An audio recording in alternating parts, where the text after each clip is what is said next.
All right. So I still get questions about like, Dave, do you believe that we're going to get, longevity escape velocity or, indefinite lifespan or, X, Y, or Z within 10 or 20 years? And sometimes people say like, well, I don't think it's even possible that that's going to happen within my lifetime. But here's the thing is that most people don't understand exponentials.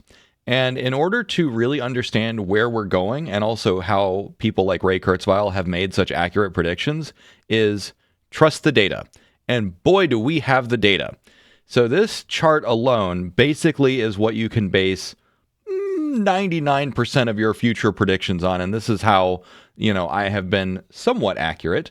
But when you have the data, trust the data. So 120 years of Moore's law.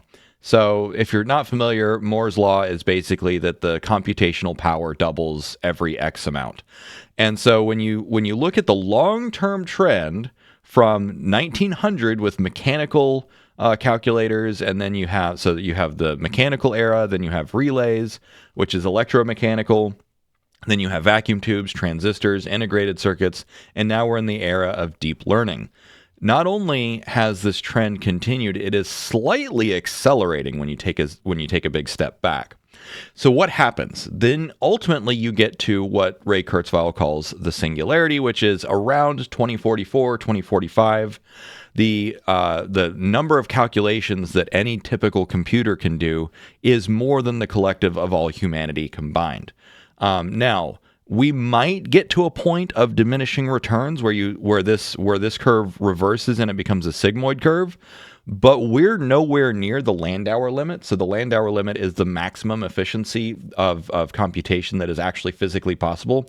We are, I think, I think it's 1,000,000x or 10,000,000x less efficient than the Landauer limit. The human brain is about 100. The human brain is like 10x or 100x more efficient than computers in terms of like calculations, like flops per calculation or watts per flops, whatever. Anyways, human brain is more efficient, so our brain is closer to the Landauer limit.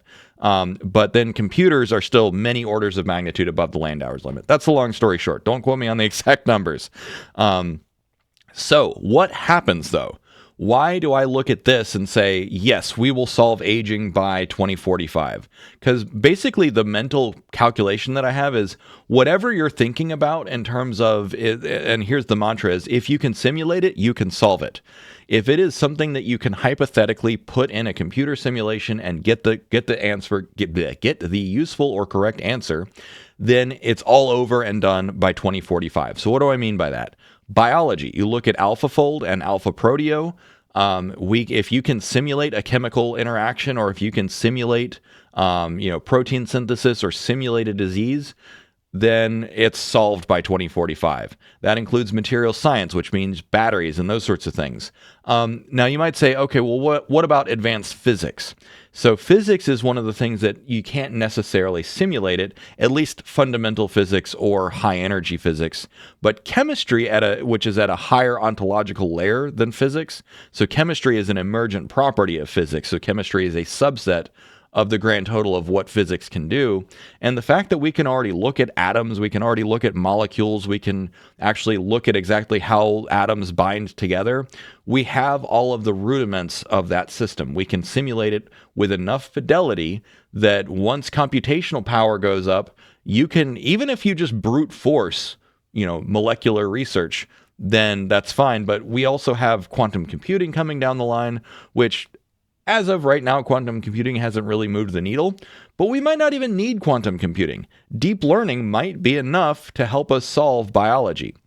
Now you might say, well, Dave, it's one thing to simulate one molecule. It's another thing to simulate literally hundreds of trillions of molecules interacting in your body. Yes, but we can also distill those metabolic pathways, because there's about 400,000 metabolic pathways in the human body, which, okay, that's a lot, but it's not intractable. It's not like there's hundreds of trillions of metabolic pathways in the human body.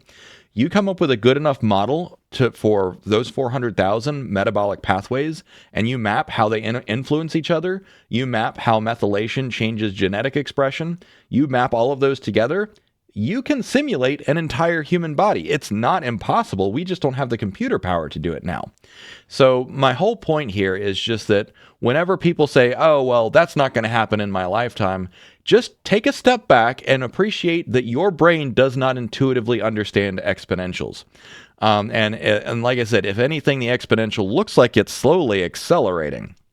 So yeah, I just wanted to share that because I thought that this was a really important kind of way of looking at the world, which is a data first world. And I'll end with a quote, and I think it was Ray Kurzweil. So back in 99, 2000, 2001, when they were doing the Human Genome Project, they were trying to map everything manually, and it was going really slow. And they were like, oh, we've only mapped 1% of the human genome. And Ray Kurzweil said, great, you're halfway done. Why? Because he understands exponentials. And so, the first 0.001% is the hardest. And then, oh, well, the next 0.1% is actually easier. And then the next 1% is even easier than that, and so on and so forth. So you get this virtuous cycle, you get this snowball effect. Likewise, we're seeing the equivalent of a snowball effect here. And when you look at just the fundamentals, oh, and then by the way, I forgot Alpha Chip. So if you haven't heard of Alpha Chip, Google DeepMind is actually using AI to make better chips. So you're getting this virtuous cycle, this compounding returns, where AI is going to help everything else and itself get better, and the underlying hardware. So you get this two-way relationship between the hardware and the software, both mutually improving each other. So it's all done by 2045. That's why it's called the Singularity, is because beyond that point, at least from a computational perspective, anything that can be simulated can be solved. And that's so I'm like, well, okay, since chemistry is easier to simulate than fundamental physics, we'll probably solve chemistry long before we get to that the singularity, which is that, and also, God, sorry, I'm skipping all over the place. I'm also confused by people who don't believe in the singularity, because it's like data. It's right here. All you have to do is say, if this trend continues, which there's so far, it hasn't given out.